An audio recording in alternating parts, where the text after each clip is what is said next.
What is up, my friends? How is it going today? How are you doing? It is good to see you or hear you, or maybe in the comments. My friends, today we are talking about the Twilight Zone paradox. The problems that this new Jordan Peele 2019 Twilight Zone faces and how it can overcome them. And as soon as I get rid of this binky from my daughter, we'll get started. Look, the new Twilight Zone premieres on April 1st. It's really close. We're going to be there in just like a week and a half. I'm super excited. I love the Twilight Zone. I've been a fan of the Twilight Zone since my earliest memories, watching the original show with my mom and growing up. And then every New Year's Eve, Sci-Fi Channel always has like a marathon.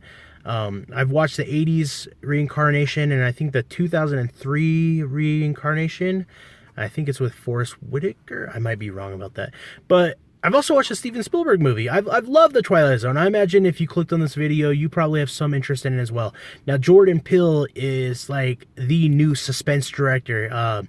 His debut horror film, Get Out, or psychological horror, has been really well received. I personally thought it was a great film. I enjoyed it. His new movie, Us, it sounds like it's doing really good. I haven't seen it yet. I'm hoping to as soon as possible because, yeah, I'm hyped up about him. Him being the voice of the Twilight Zone, the narrator, or whatever that role is, and then, a big creative force behind the new show gives me a lot of hope. And we've already seen some top A-list actors.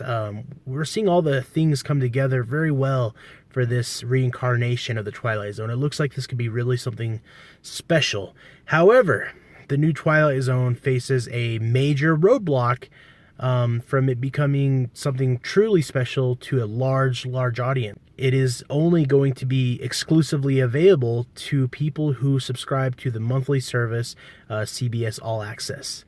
That means that if you've got cable, you're not going to see the new Twilight Zone. If you've only got Netflix or Hulu or Sling or DirecTV or Dish, you're not going to be seeing it. You have to pay the monthly fee for CBS All Access. Now, if you already have that, that's awesome. You're probably really stoked, and that's great. But for the rest of us, we have a choice to make. If we want to watch this new Twilight Zone, we either purchase this new monthly plan, which maybe some of us can do, but not everybody has the budget for that, and maybe not everybody wants to add that onto the other 4 services or 5 that they have, especially with things like Disney Plus coming down the road.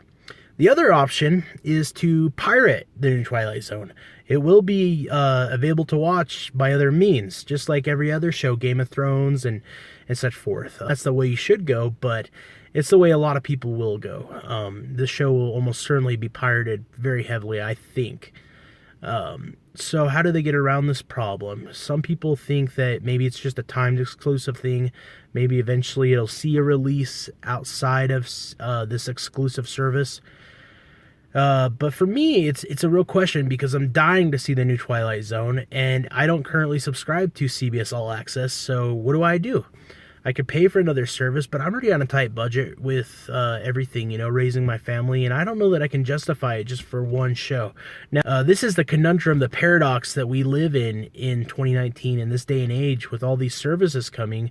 The paradox is that a lot of people a few years ago wanted to break away from standard cable television because they were stuck with all these packages that they didn't want. You weren't a fan of sports and you were paying for the full package to get sports, or you're paying for C-SPAN, so we kind of broke away from that, and now it's like we're coming back full circle.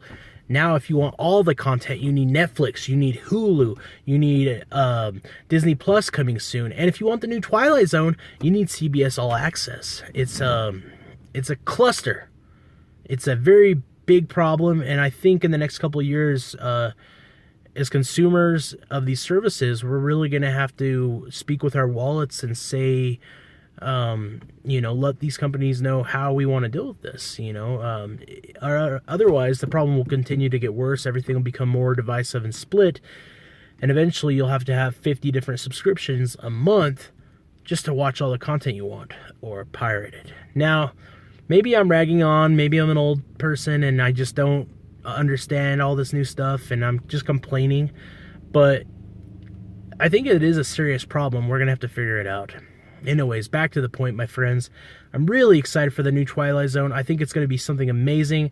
I just hope that they can find a good way to get it out there in front of their audience and the people that want to see it without this walled garden exclusive month-by-month service. Will the new Twilight Zone be a success or a failure? And will that walled garden play into that? I guess we will find out starting here on April 1st. Let me know what you think in the comments. As always, please like and subscribe and blah, blah, blah. All that nonsense if you want to. Otherwise, you guys have a great day. My friends, it's always good to speak to you. Adios, amigos.